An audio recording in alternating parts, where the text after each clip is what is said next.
For this video, I wanted to talk about something that's serious and something I feel like not enough people are talking about. Because honestly, it's been on my mind for a while. My whole life, whenever people would ask me since I was a little girl, like, hey, what do you want to become when you grow up? I always said something in the lines of being in healthcare, right? And up until a year ago, I decided I don't want to be working in health care because healthcare doesn't have health or care. I went to EMT school, right? And within the EMT school, you had to do clinicals. This isn't my first time doing clinicals. In high school, I was in a medical program and we did clinicals. Okay, cool. But up until I did the EMT clinicals, I actually woke up like I saw through everything. Like all the BS that they're trying to teach you, trying to make it seem like you're actually helping people, you're not. Like I felt like I just sat down and I would picture myself being a doctor, being whatever. And I'm like, I will literally be miserable to the point where I wouldn't want to live anymore. Like, I'm being so serious. Like, I had a clinical and I watched somebody pass away. Like, I watched somebody get unalived. Like, wait, not killed, but like, I watched somebody like ascend. I watched somebody go into the next lifetime. And I knew 100% that was the medical team's fault. That person would still be here if the medical professions that were in that room were professional. So I was there before the person was there. It was I don't want to say too much because I guess HIPAA and stuff, but it's like before the patient arrived, they prepared the room. They didn't discuss roles. They didn't discuss how they're going to work as a team. They didn't even discuss like the whole thing about the patient. And I'm like, in school, I'm taught like, hey, whenever they're ready for a patient like this with a serious thing to pay attention to, this is the protocols. This is what you do. They didn't. They didn't do that. And I watched that lady ascend. She had a pulse. She really did. But because those people in that room did not work as a team, did not have enough time, did not think, did not sit down and discuss, hey, this is your role, this is what you do, this is what you do, that lady's not here. A few minutes later, we're preparing the room to show the family. And one of the physicians told the family, like, the bad news. All I hear is screaming and crying. That's all I hear is screaming and crying. I'm like,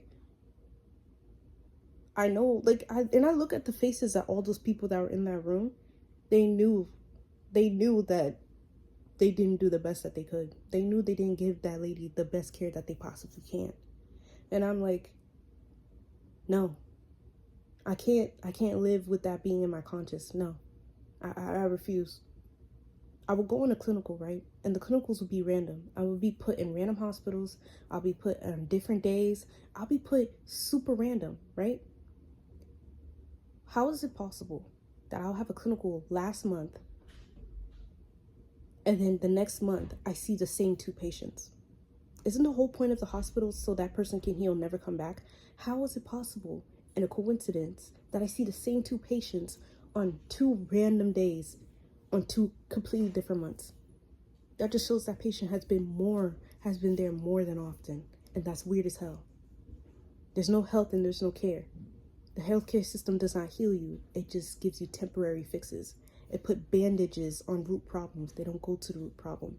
They give you medicine that's not even helping you. And this is something that's supposed to help us.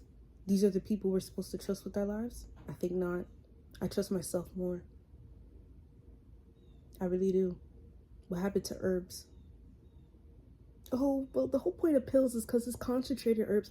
I don't care. Maybe it's not supposed to be concentrated like that. I'm not going to question God's creation.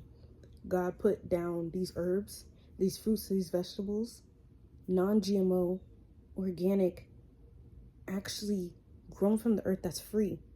But you're trying to tell me this pill that these people made in the lab is better for me? You're lying. How, Sway? You're lying. There's no health and there's no care, so I don't want to work there anymore.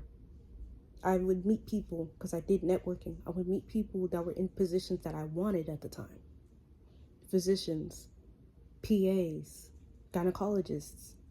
I would interview them. I would actually talk to them. Sometimes I would actually shadow them. I hated it. I would come back from the clinical absolutely tired. And all I did was walk around and take notes. Tired, drained. I would just plop on my floor, like I would just plop on the floor of my room and take a nap right there. And you're telling me these people are working there at least 5 times a week? Absolutely not. I don't care how much money you're paying me.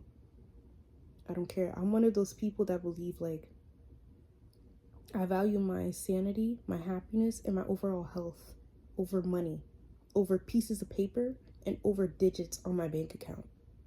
I don't care. This is insane. They don't actually care.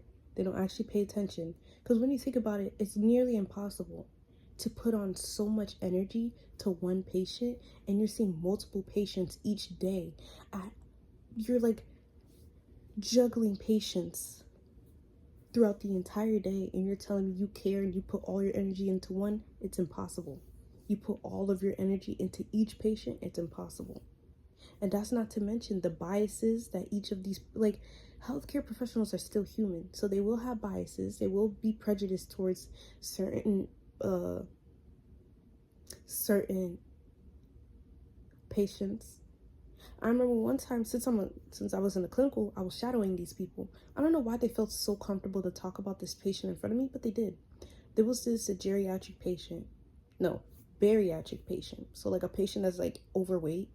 This man, I think, yeah, he was big, but there's nothing wrong with that. He was big, and he was so big, he filled up the hospital bed. Like, he filled up the hospital bed, and the healthcare workers were making fun of him behind his back. You're trying to tell me, right? You're a health care professional, and you're making fun of your patients? You don't care. You don't see him as a human being, so you're not going to give them the quality care that he deserves. I was the only person that smiled at him and actually made a conversation. That man was cool. We talked about WWE for like 20 minutes. That man was cool as hell. But everybody else was making fun of him, as if he's not a human being, as if that's not somebody's son, somebody's brother, somebody's significant other. They didn't care. He was actually married. Did the healthcare professionals ask? No, they don't care. They don't care. So it's like, you're working in health care, but health and care is not even part of the equation. It's the biggest scam. They were saying, oh, I didn't know he could walk, because randomly he started walking to the bathroom and people were so shocked. Grow up. Do you have not one strand of shame in your body? And the same thing, I shadowed with the fire department. I hated it even more. The fire department, the energy in there was just so stale and so dark and cold. I went and talked to this one guy, and I pulled him aside, and we were the only ones in the ambulance. This is when there wasn't a call, there wasn't anything. So I just asked him like questions. It was just me and him in the dark in the ambulance. And I'm like, why are you doing this? He's like, well, straight out of high school, I didn't know what I wanted to do, so this is the first thing. I had family members that did it, blah, blah, blah. And I'm like, do you actually enjoy this? And he just paused for a while. He was like, no, I don't enjoy this. And I'm like, how do you, if you don't mind me asking, how do you like handle this? Like, because it's not like you see the same patients each day. Like, you don't know what to expect coming into a job like that. So how do you handle it? And he was basically like saying that he dehumanized, not, okay, I'm gonna explain it. He dehumanized the patients. Basically, whenever he had a traumatic call, he pretended, so he can cope, he pretended that the patients that he saw were dolls. Because he said, if I'm aware that these people are human, then I'm gonna relate it back to my real life. He said one time he saw a trauma call for a child and he instantly thought of his son. So he was like, and that messed me up for a while. I had to go to therapy. So I put it in my head, if I just act like these people are dolls, I won't be attached. I won't be bothered. It would not harm me mentally. And I'm like, damn, this is horrible. It's horrible for him and the patients. So it's like, and mind you, they get paid minimum wage. They don't even get paid a living wage. They cannot survive on this job alone. Majority of firefighters have 2 jobs. No, you're putting your life on the line. You're seeing traumatic things and you're not even getting paid enough. Absolutely not. Same thing with EMTs. Absolutely not. Physicians, I get it. They have so much credit for what they've done. They've gone to school. They've done all this. But just because a physician is a physician doesn't mean they're always right. I've shadowed so many physicians, and 99% of them are egotistical. They get in their head. A patient is telling you how they feel, and you're trying to tell the patient that how they're feeling is not true. Wow. All in all, before I wrap up this video, before it gets too long, herbal medicine and trusting your gut is the way to go. For me, at least. Because I'm not even talking about my history with doctors myself. I'm not even talking about my experiences with dentists, gynecologists. I'm not talking about any of that. I'm specifically talking about herbal medicine and ancient practices that our ancestors practiced when it came to health. Is 10 times more strong, 10 times more effective, 10 times more better for society and you. That's what I will be following. And I'm never, ever trusting a Western medicine doctor ever again. Functional medicine is better than the medicine that we got. It ain't even medicine. And I'm not even talking about the history on how it became created, because Imhotep is the father of medicine, not Hippocrates, not any European philosopher. No, they stole it. But we ain't even gonna talk about that though. Stay woke.